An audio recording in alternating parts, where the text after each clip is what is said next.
It's quite loud. Hey.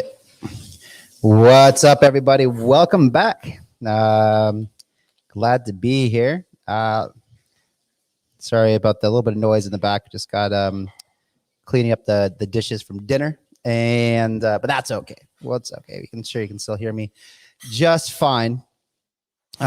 So a couple questions for you guys that I'm curious to know. One, would you guys like to see some more of my team in the future AMAs? I'm thinking about bringing on, someone like Jessica from marketing, Dane, who's one of my original founding partners of Master Ventures, someone from the dev department, things like that.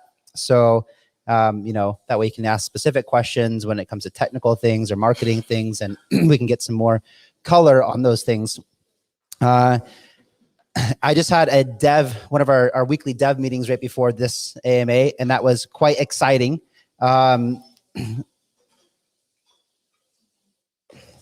Sorry, Willie. So we just had weekly dev meeting just before this, and we got some really cool updates for you. Some stuff I'm really excited about. And things are coming along really nicely. One of the things that we've been talking about, a lot is this BSC integration. And I told you last week that it was in the audit process. That audit has been completed, and we got a couple. Yeah, it's very loud in the background. So we got this audit completed, and yeah, thank you. And there was a couple comments from them on things to fix. Our dev said that should take 1 day to get all those things fixed, and then that goes back to the audit process. But that should be a very quick process. So there's a lot of cool things happening on the back end. One of them is automation of the entire Ignition platform. This is going to be not a lot of things that you guys will see on the front end, but basically it'll make sure that everything is always running flawless, and it will make things a lot easier on our end. And then we plan on adding, our bridge from ERC20 to BEP20 is also completed, which means that we will also be adding liquidity to PancakeSwap quite soon. So all of you who have been asking for a cheaper and faster way to be able to trade paid, you will be able to do that on PancakeSwap probably next week. And one of the reasons that we are doing so much work on the Ignition platform is because of these other launchpads that we're about to launch. So one of them, probably a lot of you guys have heard about, is Apollo X, which we should have up and running, I think, in about 2 weeks or so, 2 or 3 weeks at the most. And then we're also going to do this Chinese launchpad, which, let me know what you think of this name, or if you have any suggestions for names, please do leave them in the comments here. But I'm thinking about calling it Tianwen, which is, so if you don't know, China just launched not just launched, they launched their rocket a while back. But a few days ago, it landed on Mars successfully, dropping their Chinese rover on Mars. And the mission was called Tianwen. It means questions to heaven. So thinking about creating the paid launchpad in China, and thinking about calling it Tianwen. Let me know if you have if that's a good thing, a bad thing, or if you have any other suggestions for the name of the Chinese launchpad. Why is this exciting for all of you guys and for us? Well, our staking is also almost ready. I guess our dev said it's about 80% of the way. And, while you can just fork or white label someone else's staking solution, ours is quite intricate in the way that it's going to tie into the automation of the lottery process for Ignition. So we had to do some custom development on that, and that's why it's taking a little bit longer. But at the end of the day, this will make it much easier for us to do things like Apollo X and Tianwen. But yeah, why is this all exciting? This is all exciting because the staking requirements for each launchpad will be individual. So for example, if you want to participate on paid Ignition, you have to stake on Ignition, and that will not qualify for Tianwen or Apollo X. So some of you might think that's a bad thing. And while while you might have to acquire more paid to participate in the other launchpads if you want to, or you can move from Ignition to Apollo X or whatever.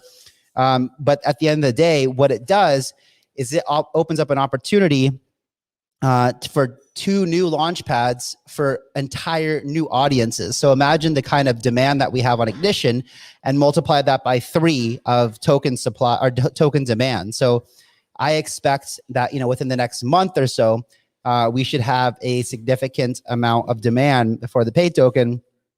And you guys all know what happens with increased demand. And on the limited supply side, we have, we've already distributed all the tokens to, we had 3 rounds of private sales. We had a seed round, a private A, and a private B. Private B has been fully distributed, so there will not be any more sell pressure from private B. Private A, there's 2 more unlocks, if I'm not mistaken, and then private A, like 5 more unlocks. So, you saw the unlock we had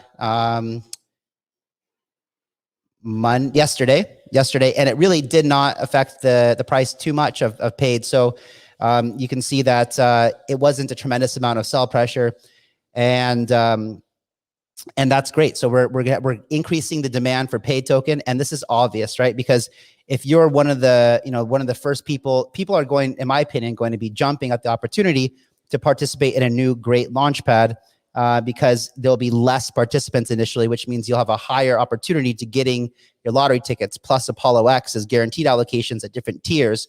So we have that. And then the Chinese community, from what I understand, they are, they love Western projects. So some, all of our friends and associates and colleagues that have, that are either from China or have done business there, all have the same consensus that, that Chinese want to invest in Western projects. So we plan on bringing a lot of the projects that we're working with to the Chinese launchpad. We might do a dual IDO, for example, on Ignition or Apollo X and Tianwen, for example. But this should drive a lot of demand from the Chinese community, and also help the exposure of paid in China, make it more popular, make it, it'll be a great marketing campaign for paid in China, and then that's a perfect segue into our Polkadot ecosystem development. So we have, onboarded, not only does our team already have a couple of great Rust engineers, but we just onboarded another one, and we are working on right now the Moonbeam integration. But more importantly, something that we just talked about today, which is something I've mentioned before, is building out, our own substrate, right? We want to be a paired chain eventually.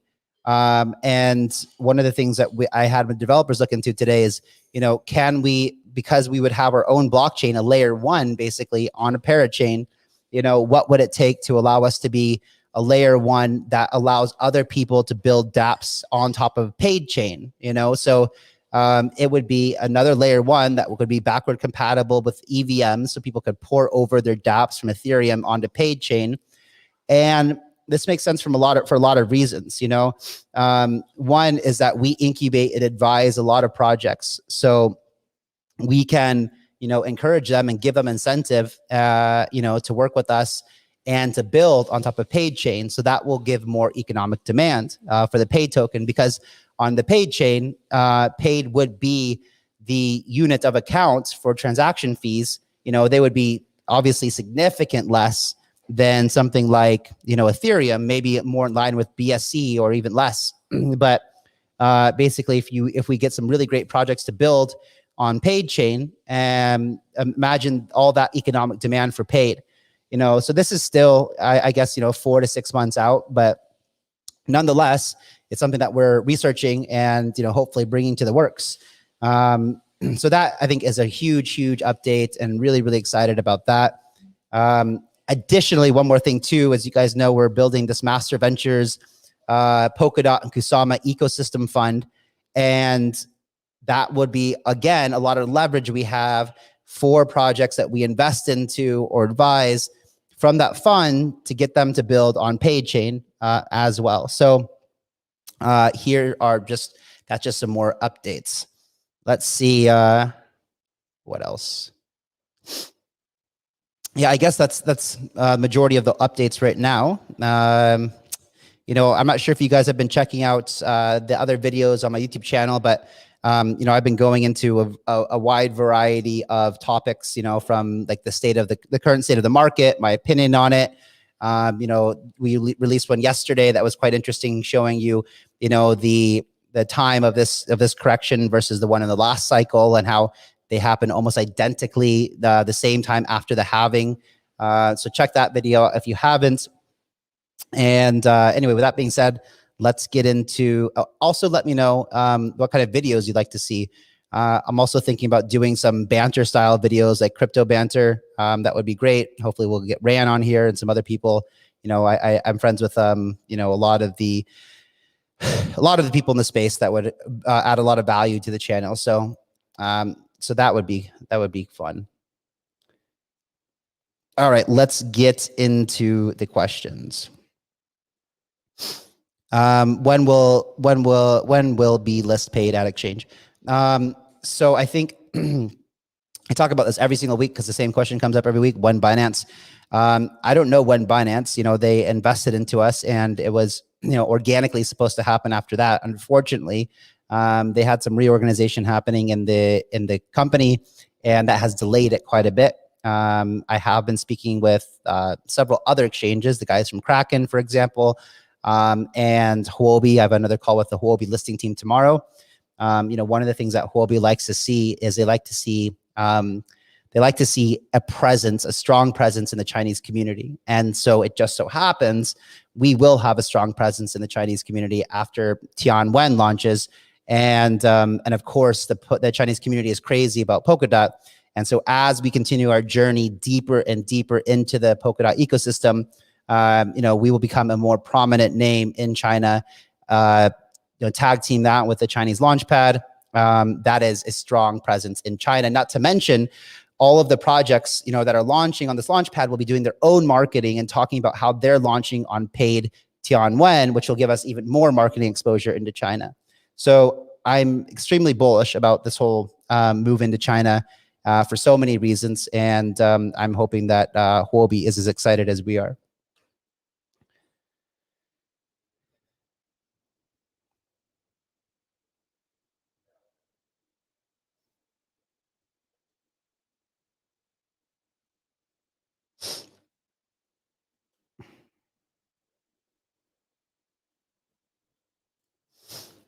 Hey, Kyle, is paid able to cope with massive dips as we just experienced, or do you need to rein in your spending recruiting? So, so yeah, that's a good question. You know, when we only raised $2 million, and when we, you know, when we did the fundraise, we didn't really account for the success of Ignition and just how much demand there would be and how resource intensive on our end that would be. So, you know, I think our team has grown to something like, I don't even know, I think it's like 60 people or something. And that payroll is like 4 times what we expected, you know, when we did the original financial forecast. So, you know, we have, instead of selling off pay tokens into you know, we have these batches of tokens, right? We have the reserves and ecosystem growth and development and the development and blah, blah, blah. But we haven't, you know, one of the things that's important to note from the community watching this, like, we're not selling those tokens in the market. We're not causing any sell pressure whatsoever. Instead, what we're doing is we're spending our own money. You know, we're spending our own money to maintain this. So, you know, we make quite a bit of money from the master venture side, advising projects. And, you know, I'm just here to build, you know, so I could, you know, if I wanted to, be taking all this money from advisor tokens and blah, blah, blah, and investments and just putting them into my own portfolio and doing nothing and selling, you know, but that's not what we're doing, right? So we're very aware of, you know, the price of paid and making sure that we are not contributing to, you know, the decline in the price. Now, one thing that you would have noticed is that when a project is supported by Launchpad environment, the price is supported by that environment. Of course, if the market goes into bear sentiment, like we did this last week, the launch pads are going to be the things that sell off the most, because people are going to, say, forget IDOs. I just need to protect my liquidity. And, the IDOs don't perform as well in that kind of sentiment. So, of course, during market corrections, you're going to see major sell-offs in all the launch pads. And this is why I always tell people that, in a bear market, any project out there that's just a launch pad is not going to survive at all. Those are going to completely collapse and disappear in a bear market. So, it's very important to remember that we are so much more than just a launch pad. But we do realize that in a bull market, it's good to have these launch pads, because again, it's an organic fit into everything that I have been doing and Master Ventures have been doing in the crypto community, for a very long time. Basically, that's managing investments and deal flow and passing that on to now the paid community. So, we're actually, we are still trying to run in an agile fashion from an operations perspective. However, we are still recruiting and looking for top tier talent. I want, we have a great dev team, and it's been getting even better with recruitment that we've been doing, but I want to have the best dev team. I want to have, like an all-star, the best of the best with, and that's what we're looking for actively. So if anyone watching this knows anybody, or if you're an amazing dev yourself, especially if you have Rust experience, please let us know. We are actively recruiting and still growing, and we have risk management policies or procedures in place in order to make sure that we don't run out of money from operations perspective, even going into a bear market. So we've also played with the idea very, very briefly. We haven't gone into depth, but we have gone into the idea of doing some reorg on our token economic model, where potentially maybe we end up burning some of the treasury tokens in order to reduce the token emission over time. Even though we haven't been spending any of these tokens in the treasury this far, or what we might do is something like the Ripple method, where Ripple has something like 1 billion tokens, I think, that release to them every month. They spend what they need to for operations, and they put the rest back into the lock of the treasury back to the end of it. So it continues to go back into a locked reserve. We will probably do something like this, because we don't need as many pay tokens as is being released for operations, and we haven't used any so far. So Paul, yeah, I've been in the space long enough to understand risk management, and luckily we are doing so much more than just building on paid and doing the Launchpad. We have our investment arm, and Master Ventures oversees everything, and Master Ventures is making sure that everything that we do survives, and that we have revenue streams to support everything that we're doing. Good question.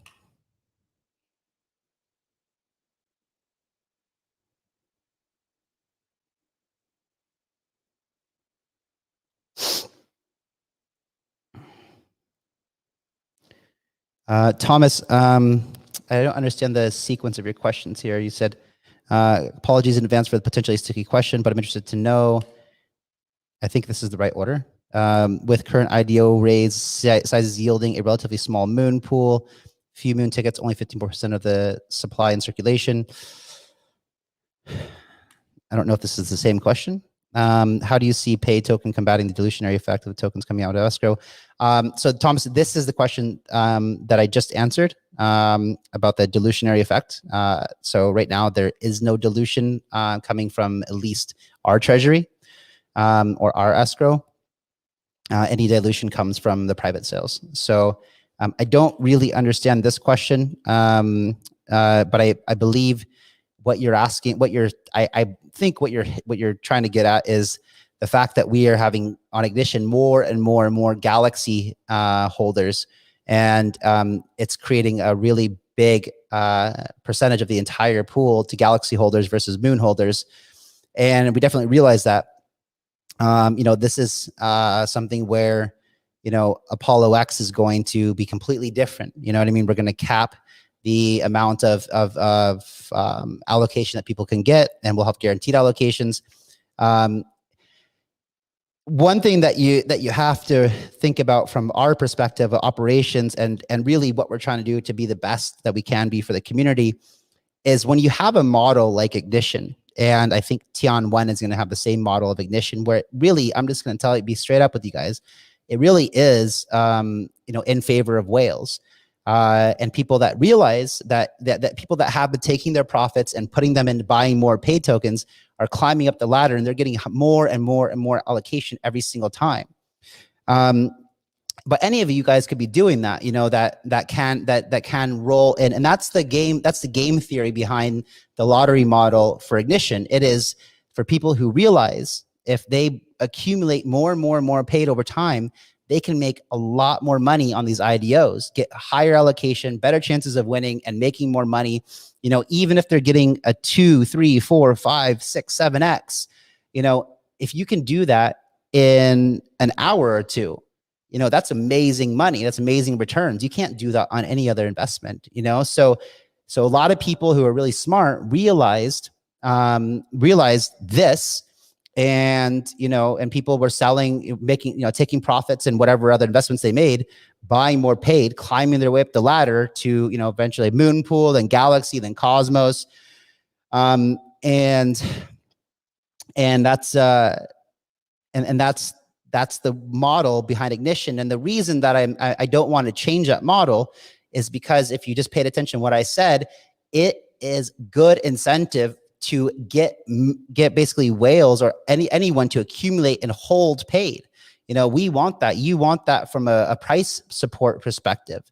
But we also realize that we need another launchpad to cater to everybody else, and that is Apollo X. And I think in China, the Ignition model initially is going to work great, because in China, you just have a ton of whales and a ton of gamblers, and they're very, very smart, and they will realize the same game theory model of the more accumulation of paid, the more money that they can make. And so, this is where it would benefit from a demand perspective. So, and then who knows, maybe we'll launch the Apollo X version of Tianwen in China, to cater to both audiences. And the development work that we've been doing on Ignition will allow for us to easily and quickly, white label or fork the Ignition or Apollo X platform and put a new front end on it, do a different lottery model if we want to, and quickly roll it out to cater to different markets or different lottery models or whatever. So that's that.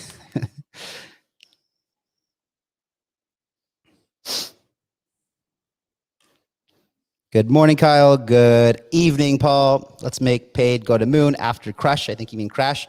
That's always something that we have in mind. That's exactly, there's so much that we're working on that has me so excited. Those of you who tune in here every week and stay in tune with what we're doing, will continue to get confidence, and I believe so anyway. If I listened to these, I would, of exactly where we're going. Right now, and this is not investment advice by any means, and I'm not telling you what to do with your money, but if I was looking at this, and I do actually, I do buy paid off the open market. When we get dips, I'm buying paid, because we just know that especially with this, the projects that got hit the worst during this crash were launchpads. we're down a lot. But if you're watching these AMAs and you know what's going on, and you know the path that we're headed, and I have no doubts at all that we're going to accomplish these things that we set out to do. I'm 100% sure that we're going to do it. So when you take all these things into consideration and think about the amount of power that we're going to have behind paid with the Master Ventures Polkadot and Kusama ecosystem fund, that means, of course, that Master Ventures fund is going to play a huge part in funding the Polkadot parachain for paid. So where a lot of other projects that are competing, they have to rely on other outside resources, and we will too, but we will have a massive, massive advantage with this Polkadot ecosystem fund that we're doing. you know? So yeah, there's just a lot in the works, a lot of things to be excited about. One of the things I try to remind people, you know, and I, you know, get it on, you know, it boggles my mind, but doesn't really, because I understand that people have different levels of intelligence and people have different levels of experience and things like that. But you know, when people are so short-sighted, you know, people say, oh, I bought paid for 250 and now it's sitting at 70 cents or whatever. I've lost so much money. Well, you haven't lost anything. You know, the value of your current portfolio went down. But if you're bullish long-term, you know, and you know where things are headed, then you're going to be in a pretty good position, in my opinion. So anyway, that's that. Hi, Kyle. Any idea about the staking mechanism of paid or the potential APY? I mean, if it's more like 2% or 20%. Hey, Daniel, thanks for the question. Yeah, so the staking, I believe, now keep in mind, we have a big team, dev team, marketing team, ops team, blah, blah, this team, that team, a lot of teams. And I just kind of sit at the top and, you know, work on high level growth strategy for everything that we're doing. But what I suggested, and I don't know, I haven't been filled in on this detail yet. This is why it'd be great for next AMA to get a couple of people from the team involved. So we can make sure that we answer your questions on the AMAs and not have to get back to you later. But I believe the staking is going to work somewhat in a way that I believe it's going to be, you're going to make more APY the longer that you stake. So everybody's going to have to stake to participate in IDOs. Everybody. But if you don't stake for a committed amount of time, you won't get any APY. And it'll be a 10-day unbonding or unstaking period. Same thing that happens on like BitMEX, or it's called the SED now. Same thing on DAOmaker, et cetera, where this will allow, you know, basically people have to stake. If you want to unstake, it'll take you 10 days for those tokens to become unstaked. We also did a technology swap deal with DAOmaker. We gave them the BEP20 ERC20 token bridge that we built, and they gave us their toll bridge technology, which is awesome. So the toll bridge technology is basically, you know, what we can do is also, if somebody wants to unstake their tokens quicker, they can do so, but it would actually burn some of the tokens. So some other things that we're doing is, for example, if you lock up your tokens for, let's say, 2 years, you might get 2 times the amount of lottery tickets that you got before. Or if you lock them for 3 years, you might get 3 times the amount of lottery tickets that you did before in the IDOs. So the longer that you stake, the more chances you have to win the IDOs, that you increase your multiplier dramatically. And that also heavily reduces circulating supply. And if someone, and then for the toll bridge, what you can do is, let's say that you lock up your tokens for 3 years, and you've been getting 3 times as many lottery tickets, but then all of a sudden you decide that you want to unstake, but you've committed for 3 years. Well, you can do that, but there will be a significant toll or fee attached to that, where let's say that you committed to 3 years, but only after 4 months, you decide that you want to unstake and get your paid tokens back. Well, there might be something like an 85% tax on your unstaking, which means that 85% of the tokens you had staked would get burnt, totally burnt. So this will remove paid tokens from circulation. We're burning them. And it will give people who want to sell their paid tokens that committed to a long-term staking an opportunity to get out if they really want to. And obviously, the longer that they get closer to the actual commitment. So let's say that you're 2 years and 9 months into it out of a 3-year vesting contract, maybe it's only a 5% or a 3% fee or something like that. So these are numbers that we will figure out. But it's very cool. You know, that will give a burning mechanism into paid as well.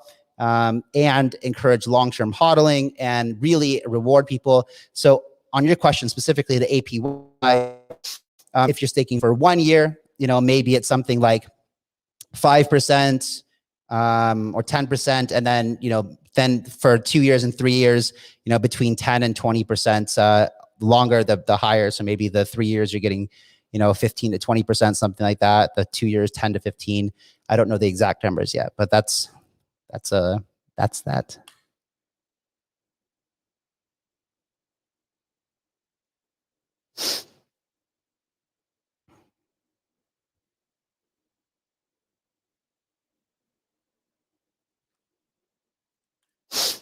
Kyle, question, best chain to launch a game that makes extensive usage of NFTs in your opinion? I am more favoring Ethereum, but I see no choice but to go on BSC. Any other suggestions? Thanks. Yeah. Are you guys the ones who wrote me and saying that you want to come to House of Dad with like 19 cats or something? Anyway, so yeah, so I have two suggestions that are excellent. Well, three really, but two that I've actually been part of. One of them is Ultra, which, if you know me, have been. I was one of the advisors back in 2018, and incredible project. That basically they forked EOS and improved the actual core protocol. So it's not the original EOS protocol; it's a forked version that they've done some critical improvements, like getting rid of the problem with memory and making it feeless and stuff like that. But it's all about, Ultra is all about games, game development and NFTs and things like that. The other one is a newer one coming out called Unique Network. So Unique is all about, it's a substrate-based chain, so native on substrate, going for parachain, great economic model. We just made a big investment into Unique. And that is all about games and NFTs. That's actually the purpose of it. So I would say that's going to be much better than BSC because it's built for that purpose. And then another one too, that I've invested into as well, is the guys from Engine are building Efinity, which is like, from what I understand, an NFT superhighway that will connect all the different NFT protocols together and make like a liquidity kind of infrastructure where NFTs can flow in between. But yeah, those are my answers. I think those are all amazing choices.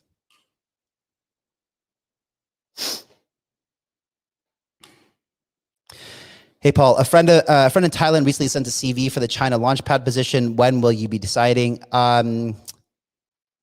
Hey, Paul, can you let me know where they sent the CV, and I'll try to take a look at it. If they can send it to Kyle@master.ventures or Marta, MARTA @master.ventures, or even what's the new HR, Anya? Or we just got a new head of HR, which is Anya, I think ANJA @master.ventures as well. That way, just copy to all of them and put like Chinese Launchpad position from Kyle's MA or something in the title. That way we make sure we don't miss it. We're still looking for that. So thanks for asking, and thanks for bringing it to my attention.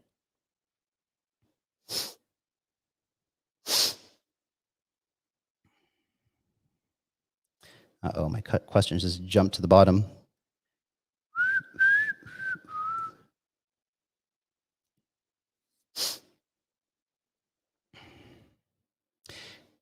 Hold on, I feel like I gotta sneeze. Just went away. Just went away.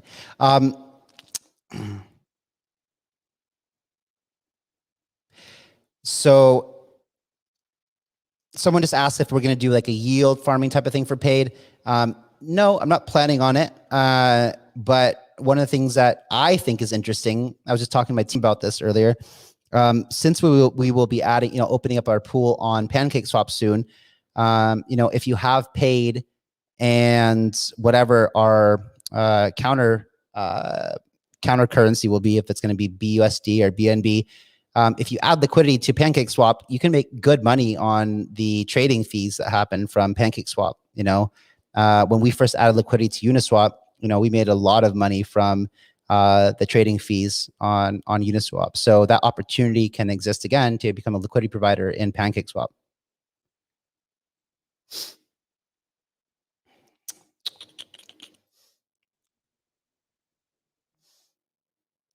Okay, there's a lot of questions here. Thank you. Tianwen Moon. That's funny. Good Good one. All right, man. There's so many. Yeah. Thanks, Crypto Chick. Making sure to smash up the likes, please. Thank you. Thank you. Thank you. Get this trending, por favor.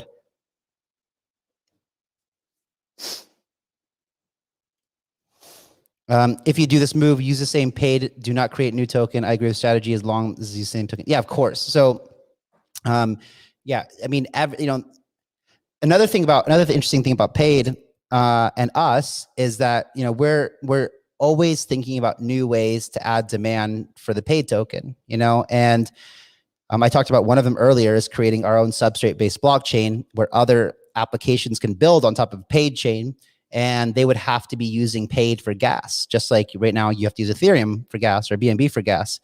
So that would be one. I've also talked extensively about House of DAO and how we would either offer, timeshare opportunities with staking paid, or being able to buy NFTs with paid, and those paid get burnt, for example. And we continue to build out, and then of course, the core infrastructure and use case for paid, which I'm really excited about, which I think is about 6 months away, is of course the paid DApp. Which is still in the works and making great progress. We just had the front end design done for that, and that's gonna take some time for global adoption. But I don't think it'll take much time at all in the crypto community. People get it. People get the reason that we're building paid, especially in the crypto community, and people understand it outside the crypto community as well. We just have to get them used to making sure that that it's easy enough to use for a no coiner to basically understand how to use it. That's one of the things I like to focus on is, UX, the experience, and how easy it is for somebody to use a product that you're building.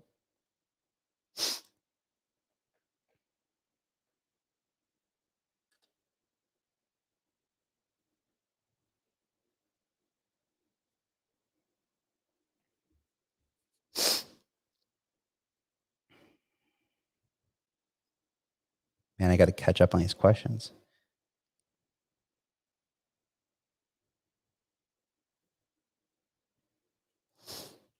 Because we private A investors have high expectations on paid, B, hold, and accumulated more than these dips.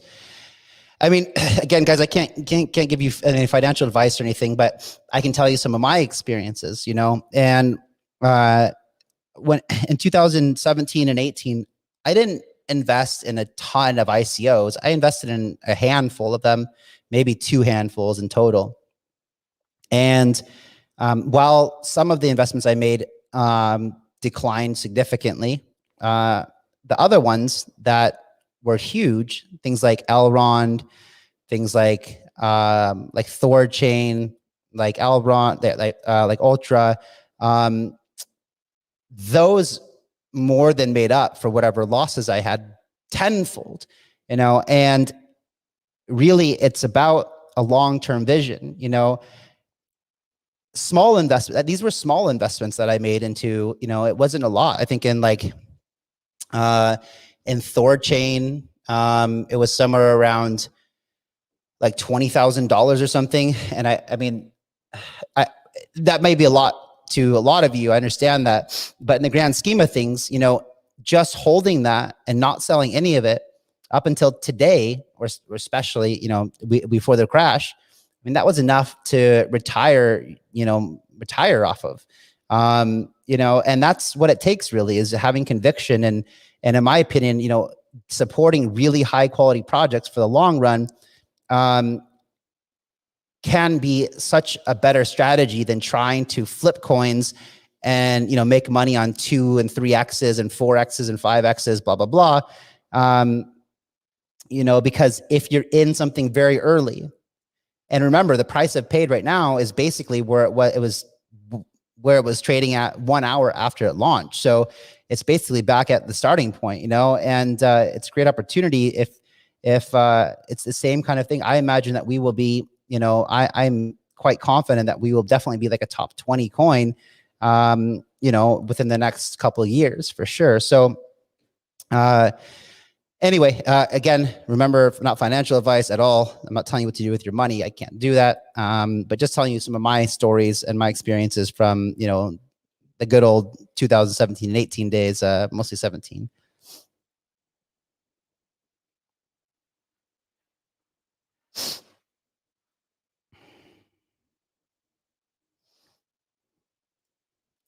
Can I hint at the Polix tier requirements are? I don't know them. Again, would be a great reason for some more of my team to join for the AMA next week.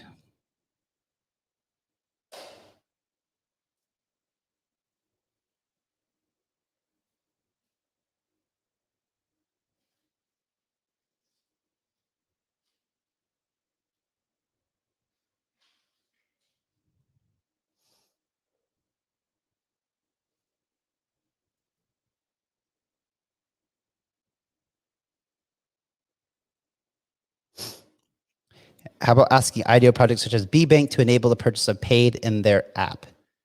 That's a good idea, actually. I didn't think about that at all. We'll make a note of it. I got Jessica over here right now making a note. It's a good idea, a really good idea. Thank you for mentioning it.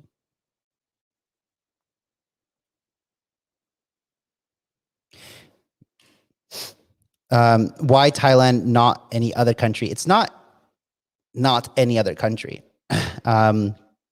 So it's just Thailand's just the first of many countries. I love it here. I've been coming to Thailand since 2004. And I just absolutely love it here. You know, if you haven't been here, you got to come check it out. It's incredible.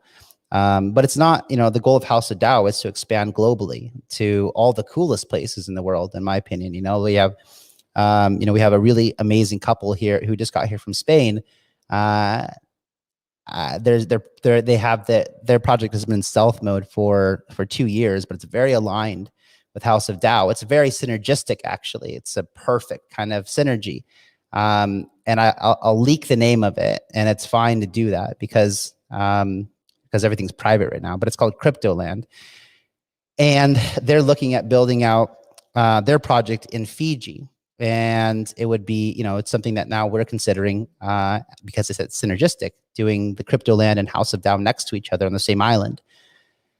It would also be great to have, I think would be amazing to have a House of DAO somewhere in the northern like Nordic Scandinavian area, like northern Sweden or Norway or Finland or something, where could you imagine having your co-working space being under like an ice igloo where you're just watching the northern lights go by as you're just doing whatever you do for crypto?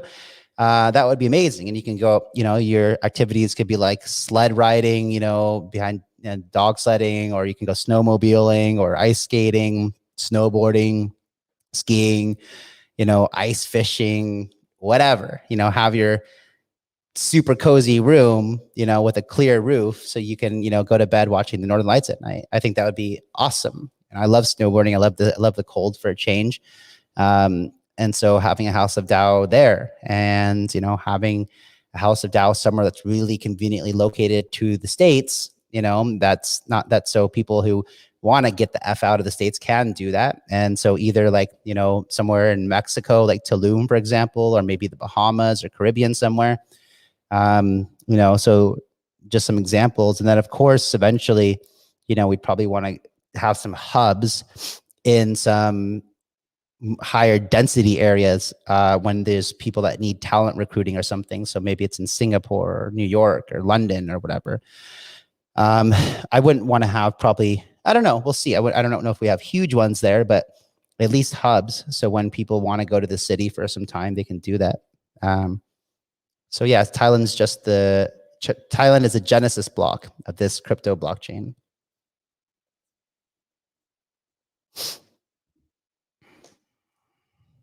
Banter sort of show will be great. Thank you. And then I saw another comment saying that they can't stand. Oh, here it is. I can't stand crypto banter. A bunch of hopium that flip flops. Had dead subscriber prefer the style and informational. Bruno, I give you, when I go on banter, I give you straight up information, right? And I'm talking about I'm not talking about like, I'm not talking about all the stuff that Rand does on crypto banter. I'm talking about Friday banter, right? So just when getting on some of my friends from the crypto space, some of the OGs, so we could talk about what's going on. Sometimes I'm sure, like, I just talk about, right, my value add. What I understand really well is long-term investment strategy, um, and like fundamental analysis of the crypto market, right? But if you give me a chart and tell me to do some TA, I have no idea. Some of you guys like that, I don't, but I have some friends that are quite good at it, and maybe you guys want to know some, where you believe Bitcoin is heading because of some 200-day moving average or whatever, so maybe that's interesting to you. And also, I've got a lot of other friends that aren't running projects like I'm running paid. So I don't have a whole lot of time to dig deep into the market to give you, a full perspective on everything. I am deeply embedded in the things that we're building. And so I don't always have a great bird's eye perspective of everything that's going on. And that's why it'd be great to bring in some other opinions, other voices, that can fill in kind of gaps. So you can come to this once a week banter and see, get a good perspective on everything, get different opinions. And it's fun. Like I like to debate people on opinions sometimes, if they think something, I think something else, let's have a debate about it. That's good. It's good to have debate.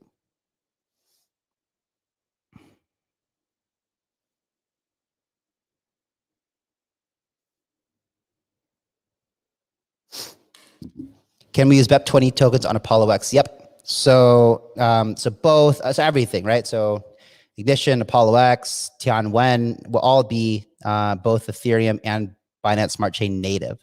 So projects that can raise, you can use BEP20 on all three platforms.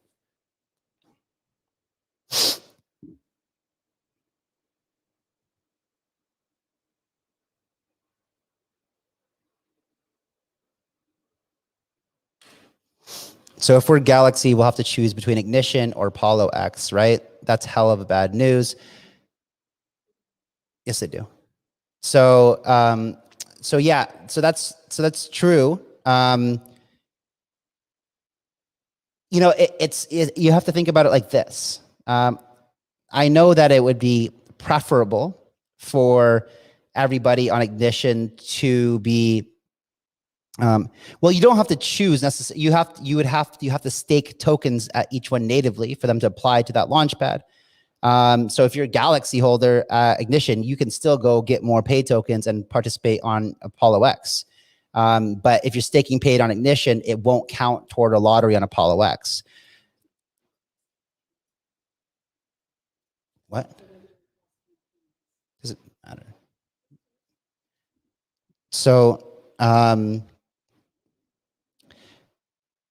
yeah, so you have to think about it like this, right? So what is going to create more demand for the paid token? And that is, basically creating two new launch pads with entirely new audiences.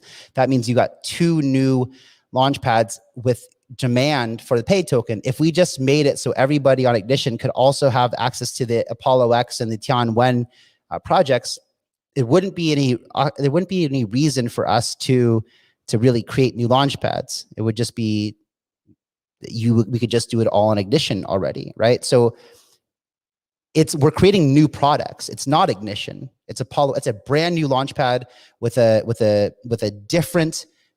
There's different team members on it that are going to be doing different marketing, different types of styles of marketing, different types of projects, that we still approve and vet, but still, it's a different launch pad.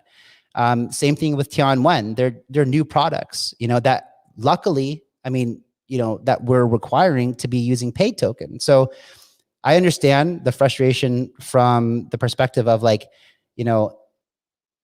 it won't directly, if you're already holding 75,000 pay tokens, you would have to make a decision if you want to, either you buy more pay tokens but maybe it's a good idea, right? Because you can still have your Galaxy on Ignition and, you can start off on Apollo X, just getting a small amount of pay tokens. You get guaranteed allocation to that, so you're still going to get to participate with even a small amount of pay tokens. So it will be better for the paid economy as a whole. I gotta like really jam through these questions here. Let's see.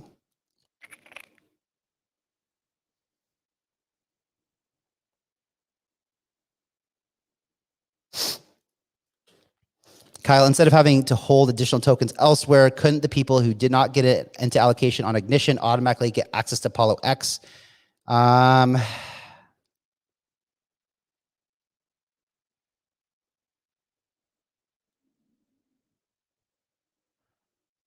don't know. I didn't think about that.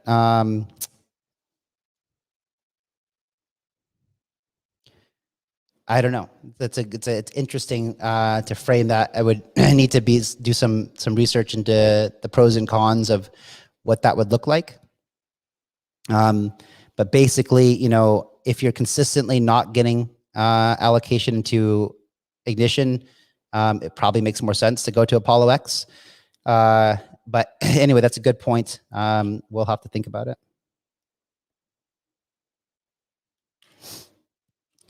Walter, any idea when the market will bottom out? I would love to stock up on paid only after bottom out. Well, Walter, I think I can't tell you that. I guess I can tell you my opinion. Like, you know, we had this huge correction, and then we just had yesterday another large release of, I think, 9 million tokens to private sale holders.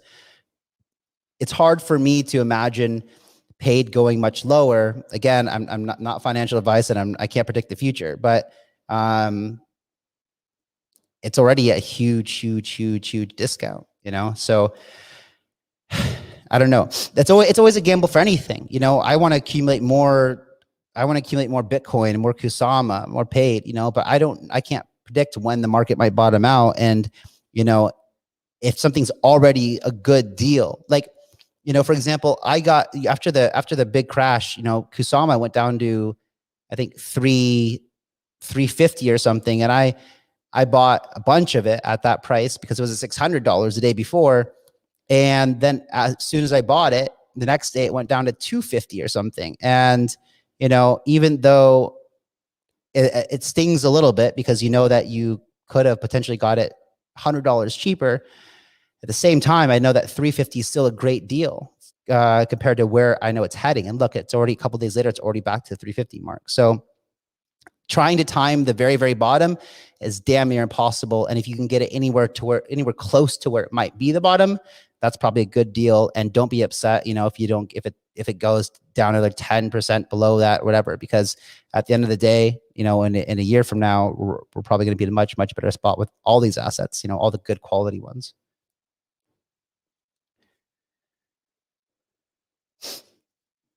Will Apollo X have necessarily have less quality than Ignition? No.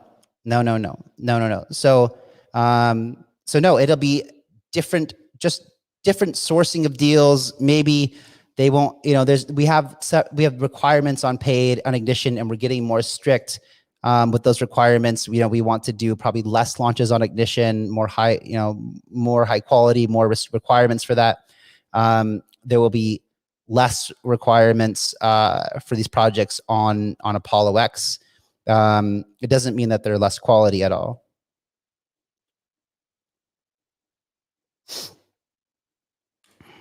Any plans to compete? Yeah, of course. So all of our launch pads will be multi-chain when it becomes available. You know, right now, Cards and Ocam, they're marketing themselves as a Cardano launchpad, but the fact is they're not doing Cardano launches right now, right? Because Cardano doesn't have smart contracts yet. So they're just marketing themselves as a Cardano launchpad, but they're launching Ethereum-based projects. You know, we can do the same thing. We can come out tomorrow with an article saying paid is now a Cardano launchpad, you know, and it's the same thing that Ocam and Cards are doing. But the fact of the matter is that it's just marketing at this point. But we definitely plan. Another thing from the dev meeting earlier too is we're already working on the paid token contract for Polkadot. So I don't know how long it'll take, maybe a couple of weeks, 2-3 weeks, I don't remember, but you know, pretty soon we'll have that bridge to the Rust version, the Polkadot version of paid as well, and also building that bridge from Ethereum and Binance to Polkadot and vice versa. But yeah, we plan on being multi-chain as well, integrating Solana, Cardano, things like that, as it makes more sense to do that, you know. And probably as soon as we begin that development, we can start marketing that. There's not really any point for us to market it before the fact, because the fact of the matter is, when you see a project right now that says that they're going to launch on BSC, Solana, Polkadot, Cardano, Avalanche, blah, blah, blah, you're like, come on. It takes a lot of work to integrate to each of these protocols. And, now when I see a project comes out and they decide they're going to do it on all of them, it's like, yeah, buddy, okay, maybe you plan on doing that one day. But the fact of the matter is that, like, where are you really building, and how long is it going to really take you to expand into these things? Yeah, no beef with cards or OCAM. But the thing is, it's strictly marketing right now. The fact is that they can't launch Cardano tokens because they don't exist. I should say Cardano DApp ecosystem tokens.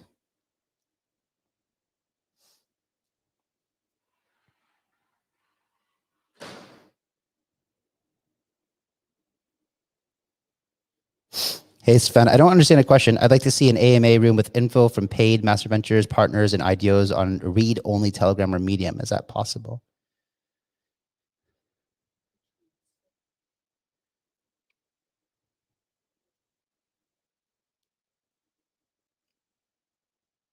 Like, okay, an AMA. Okay. Ryan, if you're watching, maybe we can do this. I mean, what we can do is we do offer some AMAs in the paid community for projects that we're launching, and it would be easy for us to just do a transcript of the AMA and then post it on our Medium or something like that. Yeah, so you can check those out.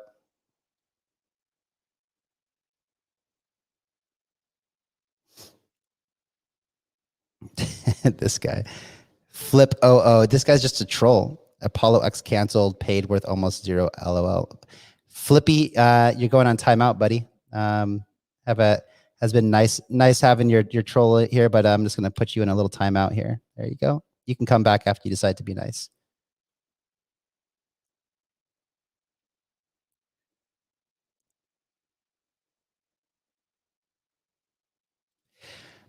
Is this the name Tianwen Moon? That's a cool name too. And an elaboration to Tianwen. It's a great idea. That's cool because it throws the Chinese name in with a Western translation as well. I like that. Smash the likes. Thanks, Tim. Everyone smash the likes. Smash it up. I have no idea how many we have. I cannot tell, but 261 people watching. Better be 261 likes. I'm sure this guy just put on timeout. Probably give me a thumbs down, but that's okay.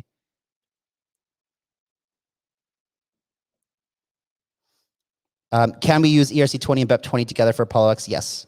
Yeah. So, if you're holding BEP20 paid or ERC20 paid, those will both count toward your lottery holdings. And then, of course, whatever the project is doing, either they're raising in BEP20 tokens or they're raising on ERC20 tokens. And soon we'll have the ability to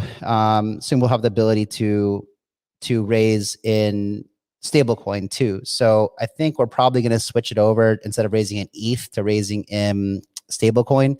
It just makes more sense. We don't have to peg the value at a certain time. People sometimes get upset because the price of an ETH goes way up or way down, in that time period after the price is pegged, and they end up paying a little bit more. Or they don't complain if they pay less, of course, but just doing it in stablecoin to make things easier. So the whole back end upgrade that I talked about will allow us to basically, it will allow people to raise in any coin if they want to. If they want to raise in, in Elrond or Eagle or whatever, they could do it. They can raise them whatever they want. So, but stablecoin makes the most sense, I think.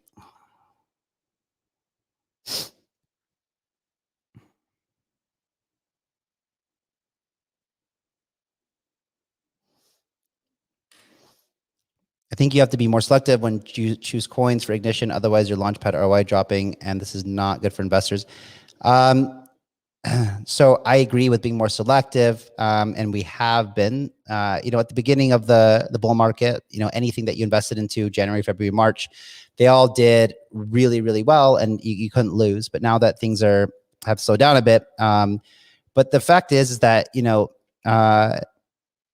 we're still doing a lot of high quality projects. And again, I try to tell people consistently that, we do a lot of due diligence on the projects that we actually launch. And I believe that each of them that we launch are going to do well in the long term. And it doesn't always, you can launch a project that, that is launching with $150,000 initial market cap. And it might, only has to go, to $10 million to do 100x,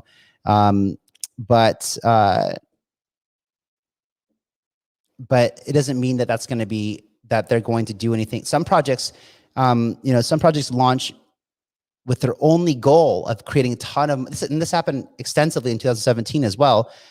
Their whole goal was to raise a ton of money, turn as much X's as possible out the gate, cash out, and then they just go on vacation and stop working, and I guarantee you a lot of projects that, that you're seeing. I mean, look at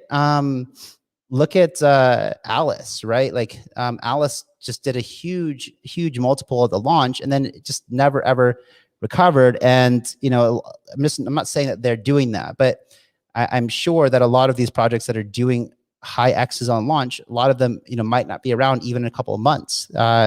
So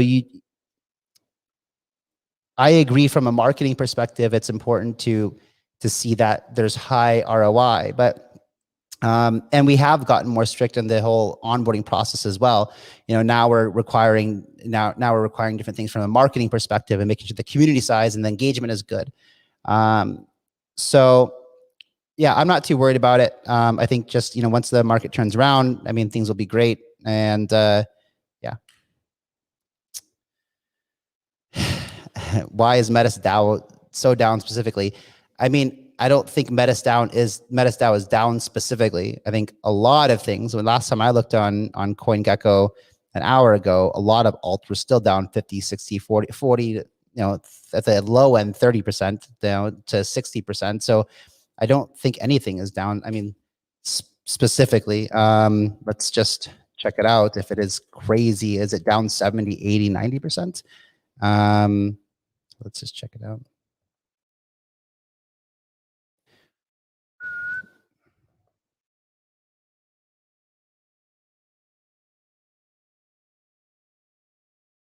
But remember, Metis DAO is actually, it's a really good project. It's a layer 2 scaling solution.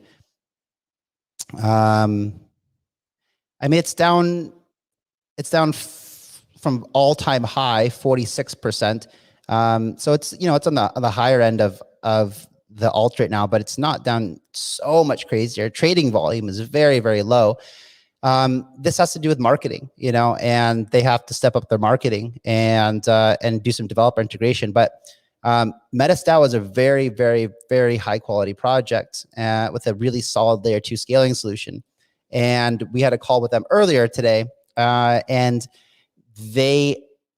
it's very early discussions right now, but we made a proposal to them. We said, why don't you, help with your developer resources to put a paid Ethereum ERC20 version on layer 2 on Metis DAO, so we can demonstrate just how good the technology is.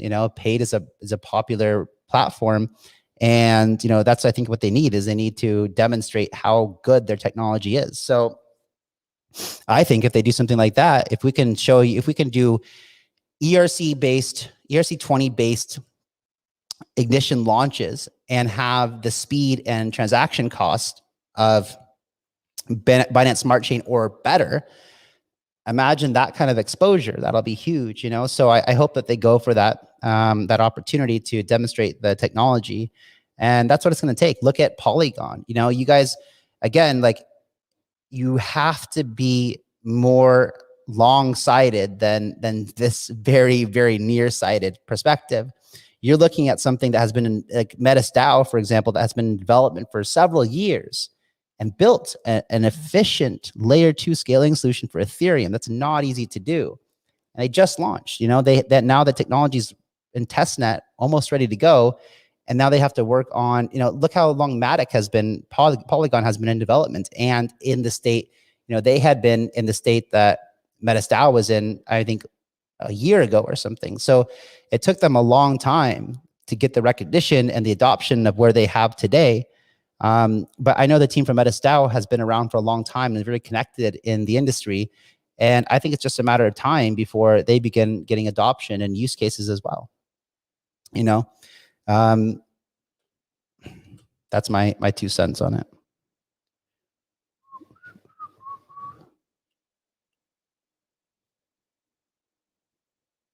Man.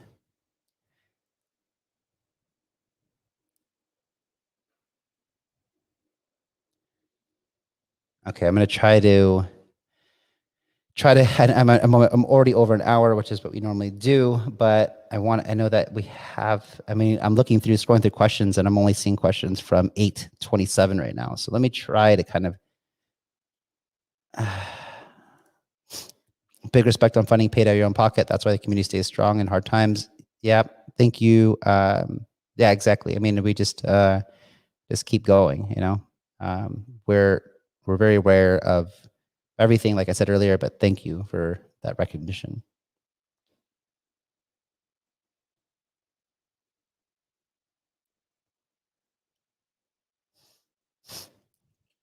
Hey, Kyle, like your live streams, fam, if there are no more or way less new projects to launch, what will be the utility of pay token?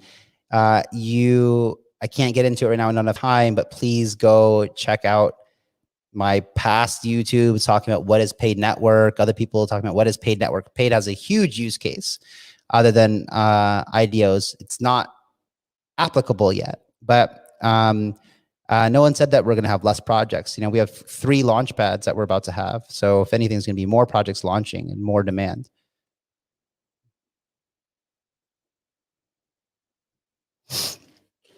I want to see more airdrop announcements. Airdrops for what? People, you always want people who come with their hand out wanting things for free. Doesn't, you know, it's I don't understand the incentive for us to do that. It's not good for the community.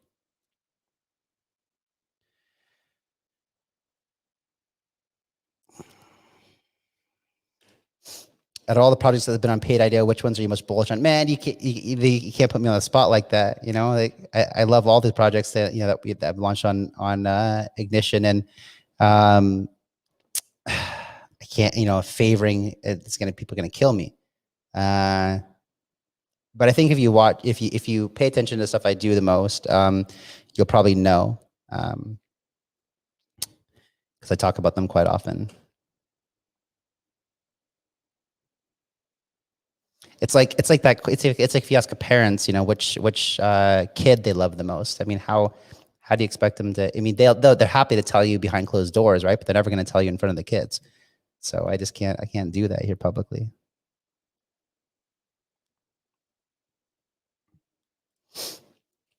No Cardano fund. So not yet, but Polkadot's just the first one.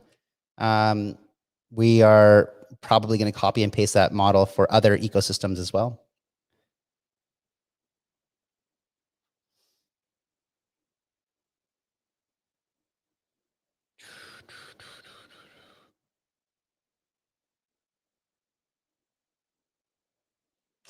Any news on IOI? Well, I can't tell you, but it's for a very good reason. It has to do with a very good exchange, and that's all I can say about that. Okay, guys, that is, I think that's going to wrap it up here. Hey, Kyle, I hope it's good. I sent my resume to Marta. MV and Patty. Hey, Gianfranco, if you heard earlier, please send your resume to Anya, who's our new head of HR, which is anja@master.ventures. Just because, you know, I don't really check my email very often. And so please do send it there. Cover letter, what you're interested in doing, you know, these kind of things. And we'll try to take a look at it. Okay. Kadena, yeah, I think Kadena is going to be huge. The team is incredible behind it. I'm not really invested in it, but I did recent research into it a while back. It's an amazing project. A very talented team.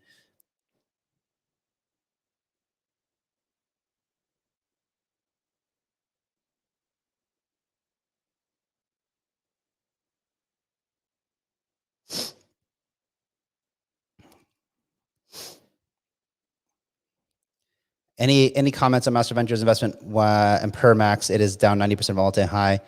A lot of things were down, but look, let me give you a shitty example, but one that probably can really resonate.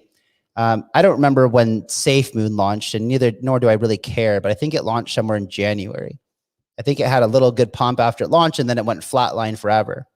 And if you would have been an investor in SafeMoon, for example, and that first little pump, and then it came and flatlined and declined a lot, and then just didn't do anything all the way up until basically April, you would have came and said, "Why did you invest in SafeMoon?" I mean, I didn't invest in SafeMoon. It's a crap, it's a no use case. But I'm just giving this as an example. One day when it happens to catch for whatever reason it is, it can take off, and that happens with a lot of kind of projects. I mean, think about how long Uniswap was around before it finally took off. It was around for a long time before it became popular. And Permax has a really, really good use case, but it has to be adopted and people have to realize the value of it. So, everyone who's asking about like things that are, especially now after this crash, and why is this project down, this, again, way, way, way too nearsighted. You have to do your own research. You cannot rely on me. You cannot rely on the research from Paid. You cannot rely on the research from any other person on YouTube or Twitter who's telling you what they bought, or you have to do your own research and make your own decisions. Everything that we are doing for Master Ventures and Paid is what our due diligence did and what we invested into for decisions that we made, and I'm not worried about it being down 90% right now because I'm not planning on selling anything right now. If you guys understand me, that I'm never in it for the short term. I'm always, always, always long-term minded. And I understand you have to also understand, think how long it takes any startup to actually develop product and go to market. You guys are getting in oftentimes at the very beginning of the life cycle of a project, and just launching doesn't mean that they're going to have instant adoption. It takes time. You need to have patience in this game, and you need to be realistic. You cannot have unrealistic expectations. You're going to be disappointed a lot. If you were around in January, February, March, you got spoiled. That doesn't happen all the time. It will happen again when we have a true altcoin season and things are exploding, and then Permax will be up 10,000%. And so this is just like, again, for all of you guys who are questioning, why is this project down this many percent and blah, blah, blah. Well, there are teams that focus on building product and there's teams that are focused on marketing. Now, the best projects and teams can do both simultaneously.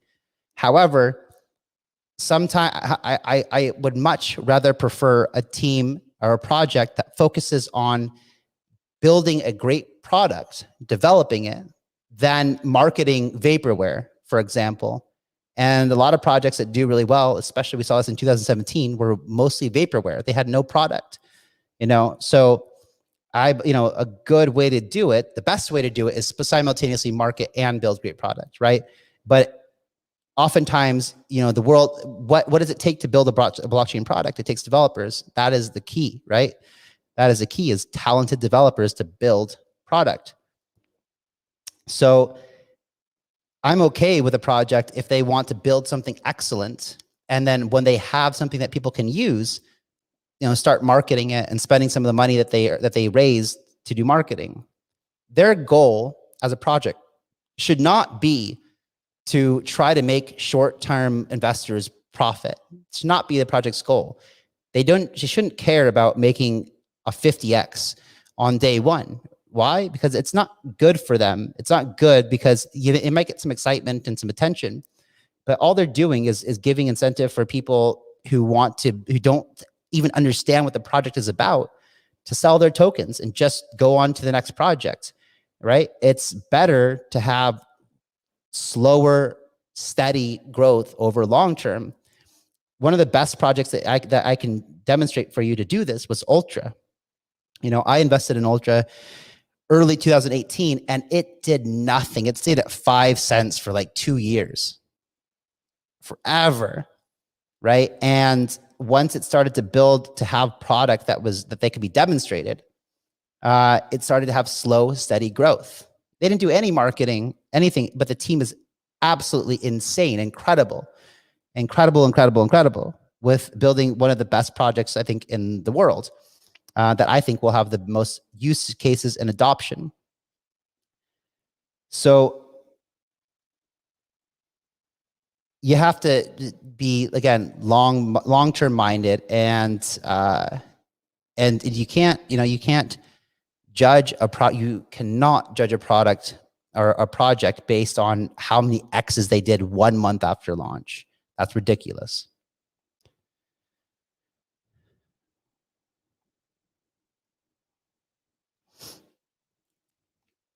Do I have any price catalyst updates for Split?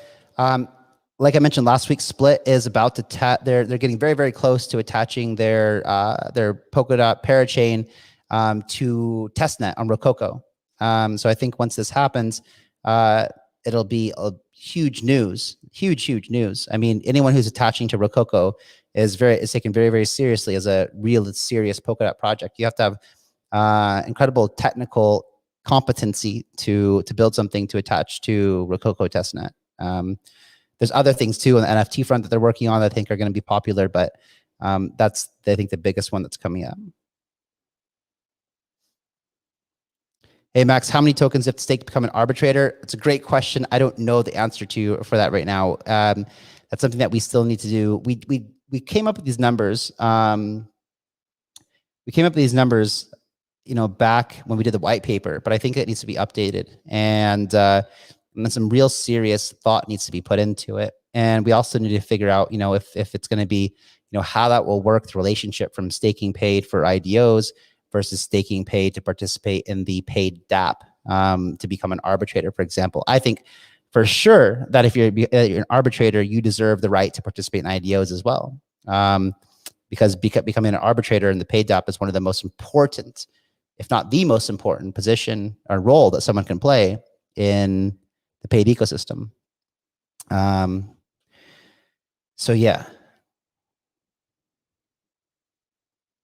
Okay, guys. Yeah, Ternoa. Ternoa is going to be excellent. I'm very, very excited about Ternoa. Super high quality project, huge community. I've been working with them for a long time, and yeah, the launch is coming on Friday. It's still moving forward. A lot of projects have put off their IDO because of market conditions, but Ternoa is moving forward, and it's going to be, I think it's going to be great. I'm really excited for Ternoa. I mean, again, long-term, super bullish.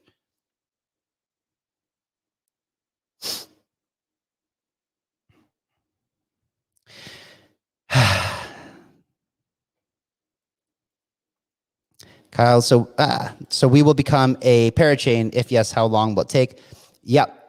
So that's our goal, and I believe, like, the more and more I think about this, like I talked about earlier in this whole AMA, is when you think about it, like, we have a lot of demand for blockchain utility, for writing and reading to an immutable ledger. So not only will the paid DApp, once it has significant adoption, be doing a lot of transactions that are reading and writing from the main Polkadot chain, the relay chain, and having the shared consensus of the Polkadot ecosystem.